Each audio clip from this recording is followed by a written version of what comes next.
Thank you so much, friends. What a moment. And what backing you've given me. All our affiliated trade unions, all our socialist societies, 379 of our MPs, and I don't need to say commiserations to Catherine West, because she backed me too. Thanks, Catherine. All of them heard the call from the people of Makerfield on behalf of forgotten places everywhere up and down this country for a return of the Labour they once knew. And now we answer that call. We will be that version of Labour again. We are united today, as Holly said, as Lucy said and Shabana said, and thank you so much for your words.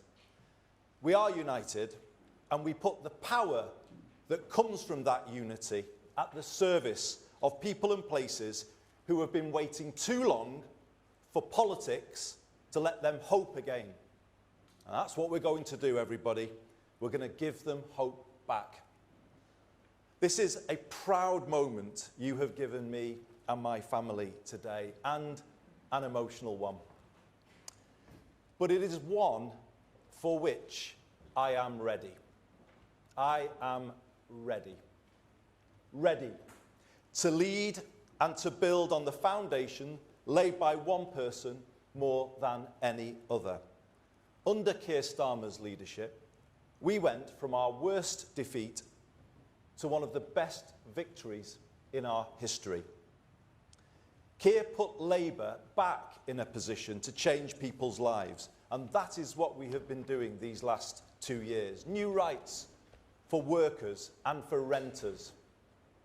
NHS waiting lists falling for the first time in years.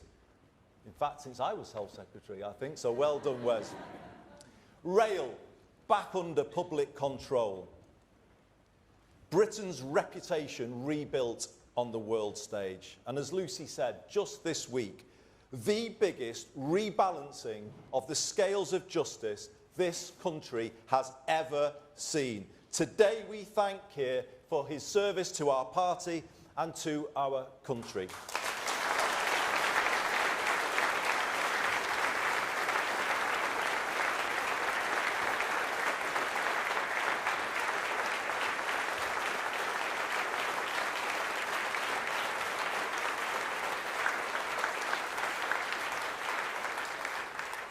Ten years ago, he and I worked together, drawing up the original Hillsborough law in my office in the aftermath of the second Hillsborough inquest. And I drew on all of his legal expertise when I presented that bill to Parliament. To be in Parliament on Tuesday, when Keir delivered on his promise to the Hillsborough families and all of the other campaigners who were part of the Hillsborough Law Now campaign, a promise to end the cover-up culture in this country, to pass power from the authorities to ordinary people, and to prevent anyone in future going through what the Hillsborough families did. It felt to me like life coming full circle.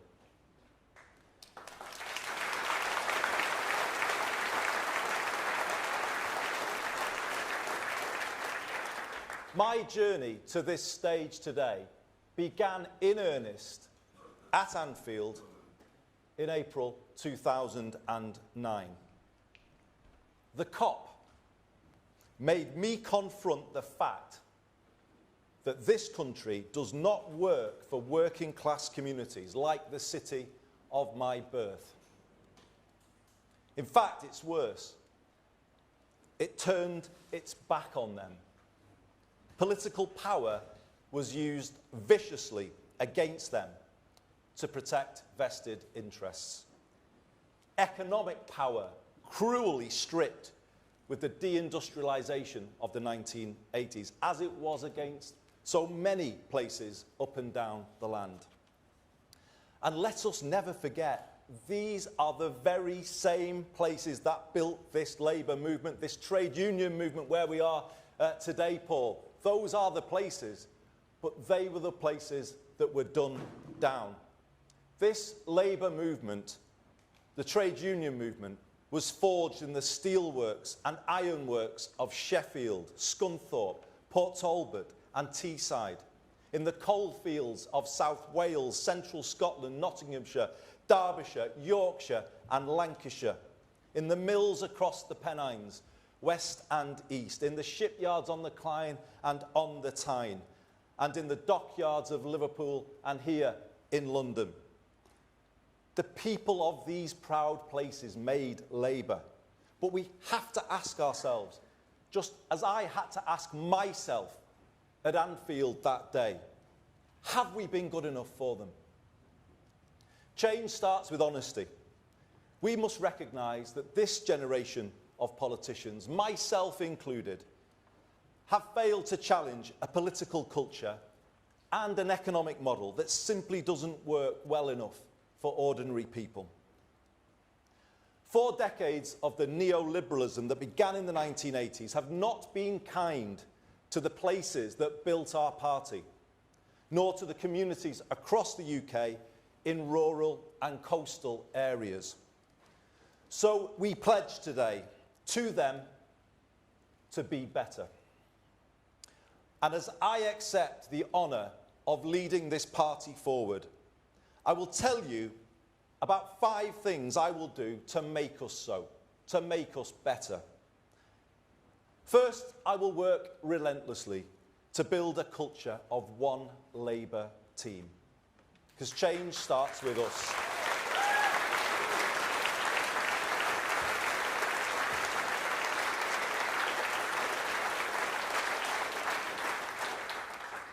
We won't beat Britain's new right if we are consumed by infighting and pulling in different directions. That is, and always has been, an indulgence that falls heaviest on the people who need Labour most. Fighting to eradicate it and the insidious briefing culture that goes along with it will characterise my leadership. In future, when a Burnhamite walks into a bar, as many Burnhamites are known to do, talking about you, Kevin. In future, when a Burnhamite walks into a bar, I want the barman to say, "Great to see you. We don't like factional politics in here."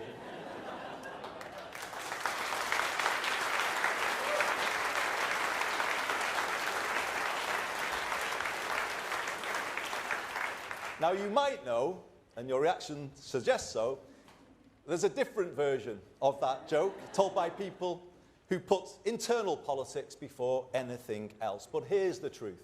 Their factionalism has bedevilled us. Today we move beyond it.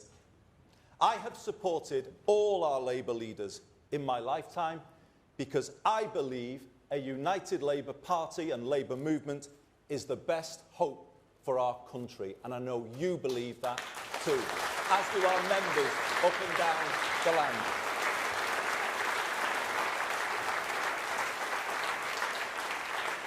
And I will lead this party in that spirit, not seeking to suspend or punish members who have principled views that may be different from mine, but building unity by respecting all shades of opinion.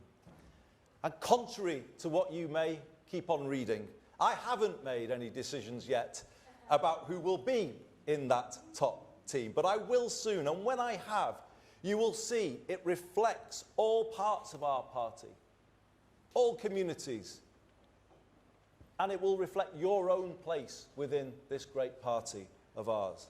A stronger, more united Labour Party lifting up a stronger and more united Britain.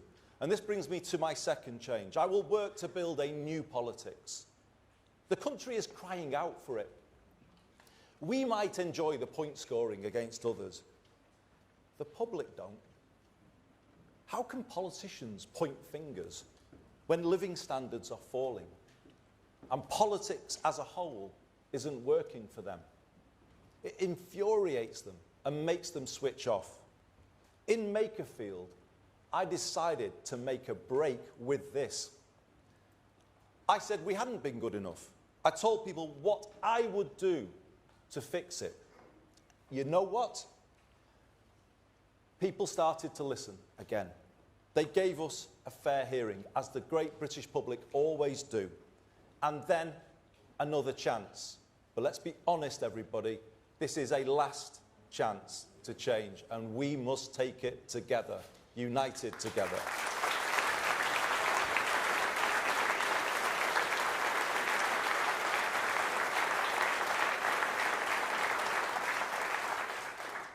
Tell people what we will do, rather than always going on about others. And if we do more of that, let's see if we can get the ear of the country as well, not just Makerfield. Let's take a problem-solving rather than a point-scoring approach. Let's have the courage to fix the big things that politics has neglected, like social care, and have the conviction to go out there together and argue for our plans. And let's have the self-confidence to find common ground with other parties where we can. By seeking more consensus, we may just find the change we make is more lasting. We may find our political discourse in this country becomes that little bit less toxic, and we should be working to achieve that too. And the turbulence of the last decade may not quite feel as so inevitable as it does today. My third change is our political direction. Yes, we will work with other parties where we can, but doing so from the clarity of knowing exactly where we stand. As your leader, I will set a direction that is distinctively Labour.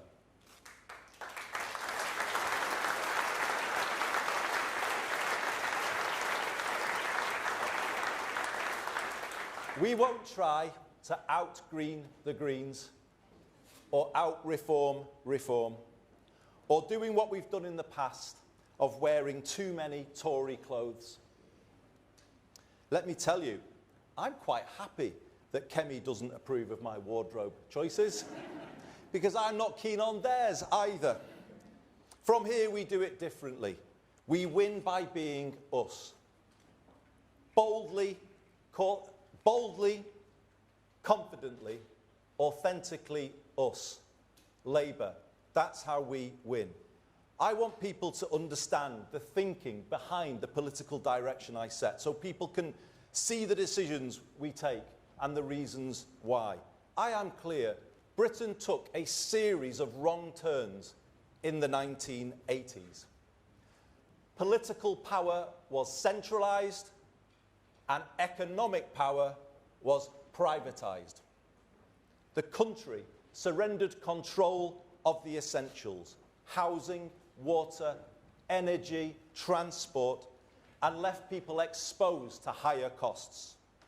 That in turn led to the concentration of more wealth and power in the hands of fewer people and fewer places. Large parts of Britain were deindustrialised without the power to set new ambitions for themselves. Proud British towns, now a shadow of what they once were, and high streets in decline, so common up and down the country. Slowly, at times imperceptibly, over 4 decades, political and economic power drained away out of our communities in every region and nation of the UK.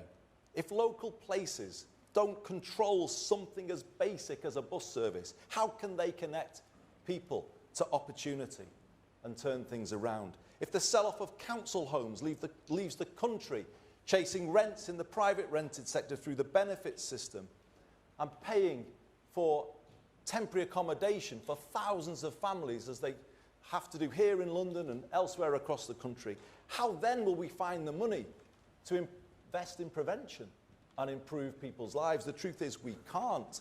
And if we don't have sufficient public control over the cost of the essentials, how can we have control over inflation, public spending, and the rest of the economy. The right used the phrase, take back control, but they are the ones who gave it away in the first place.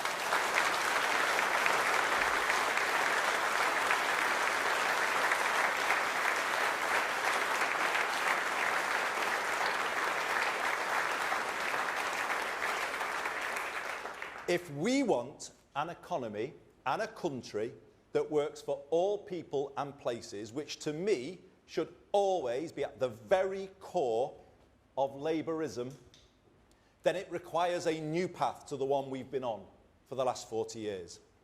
The government I lead will confidently lay that path out starting next week. And that is why this change today is the most significant change moment in our politics for 40 years.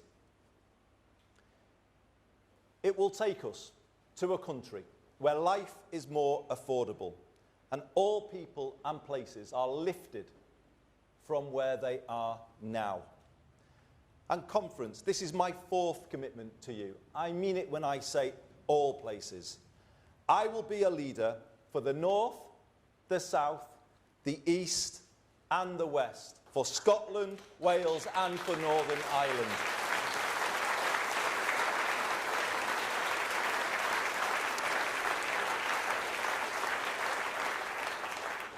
Yes, the north of England has given me so much, everything in fact. And in return, I have sought to give it the strongest voice I could. That was my job. But now I do the same for everywhere. Because I see the same challenges everywhere I look. The same challenges can be found in the southwest as the northwest, or in East Anglia as the northeast. And this is the moment to speak for all parts of the country and unite people in a common cause. I love every part of this country. I love all the different accents, all of the different traditions, some of the football clubs. But no, I love every part of it. But I also know they can all be more than they are. And that's what kind of drives me in politics, the kind of feeling that they should be more than they are. The feeling that kids shouldn't have to leave those places, those proud places, to get on in life. We should make them more than they are, help them take power to be more than they are. And this brings me to my fifth and final promise. We will take power back from Westminster and Whitehall and give it to the place where you live.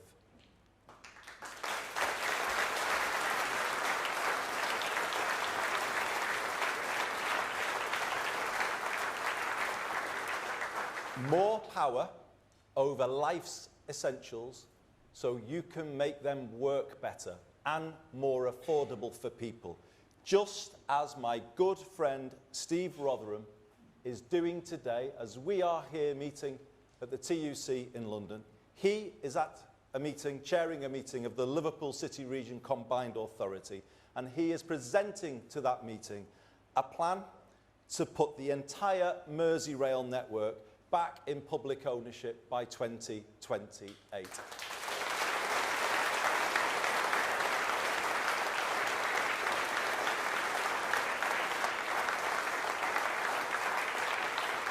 A plan to cut fares, make trains run on time, and a railway run in the interests of the passengers, not shareholders.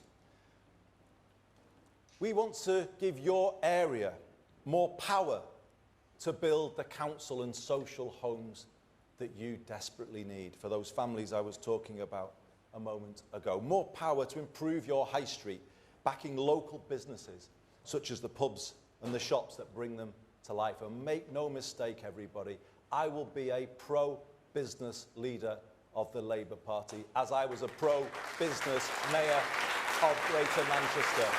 We turn places round together, and that is the way we ran in Manchester, and we will take to the whole country. And as part of that, more power to reindustrialise and to build an education system based on parity between academic and technical education to give every young person growing up in different parts of the country a path in life to university or to a work placement, to apprenticeship and into a good job. Hope for every young person is what we are going to be about.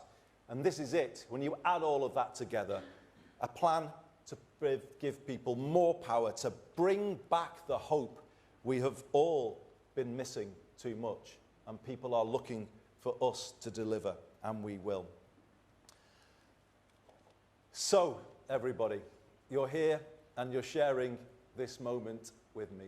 Thank you so much for being with me. I've had a long journey through politics to get to this moment, as you all know, because so many of you in here and so many others watching this on television know what they did to help me along my way and knock me into shape as they needed to do. I want to, if I may, just single out three. I was his parliamentary private secretary in my first experience of the front bench, but he has been the truest mentor to me in the decades since, and it's just wonderful to be with you, Lord Blunkett, David, on this special day.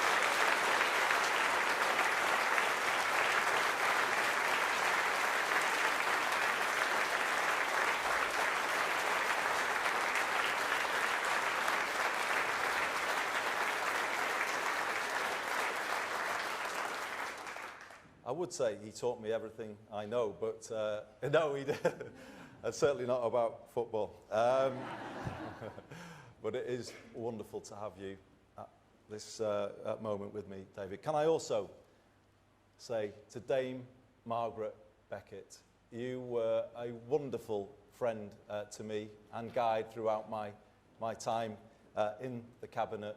You were always there for me to give me that nudge that I needed. And similarly as with David, I am so proud, honoured that you are with us today.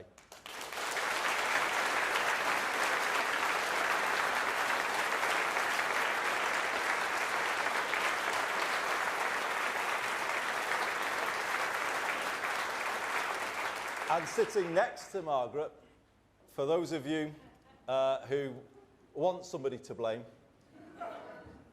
he is the man you can hold to account. He is the man that fired up a young Andy Burnham in the northwest of England in the mid-1980s with rhetoric of the kind that remains unmatched, I would say, in modern politics. It has always been something that I treasure to get a message from him with his advice and the care and the thought he puts into those messages.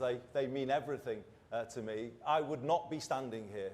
I would not have joined this great party of ours in 1985 had it not been for the legend that is Neil Kinnock. It's absolutely brilliant to have you with us today.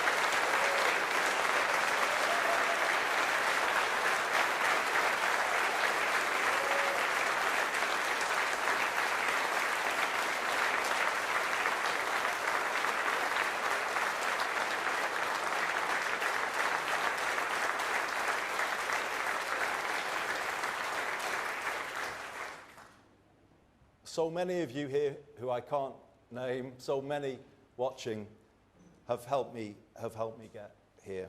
I haven't done it alone. I haven't got everything right, and I'm sorry where I've fallen short.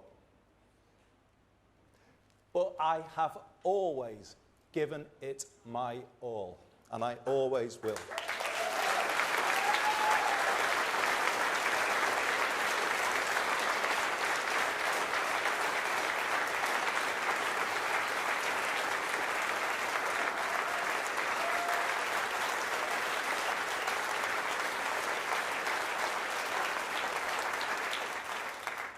Truly, I've given this party everything I've had, but now it's done the same for me. I have listened and learned as I've gone along, you'll be pleased to know. And hopefully, I've got better as a result. You can be sure of this. I know what I believe after 25 years as an elected Labour representative. And I know what I want to do working with you all. I have a plan. And what I also want you to know is that I won't change. I have a style. It's my style. I will always stay close to the ground, close to the people. Hopefully, still in my season ticket when the new season starts. In Cardiff on Tuesday. Brilliant, just to meet and chat to people as they came up to speak. I will always stay the same because I draw my strength from people. I hear things, pick up straws in the wind as I was going about Manchester and my job as mayor, and I say to Kevin Lee, who's here today, and I want to thank Kevin, who's been such a staunch supporter and friend for me on this journey.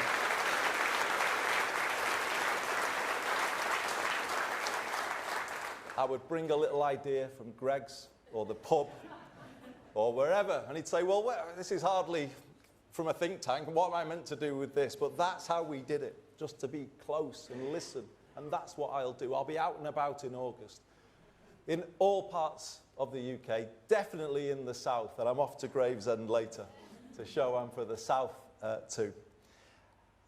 That's the way I've always done it, and it made me really proud recently. You might call it faint praise, but I took it as very serious praise. Someone said recently, Andy's all right. He's for us. I was so proud of that I made it my slogan in Bakerfield. I am for us, for all of us.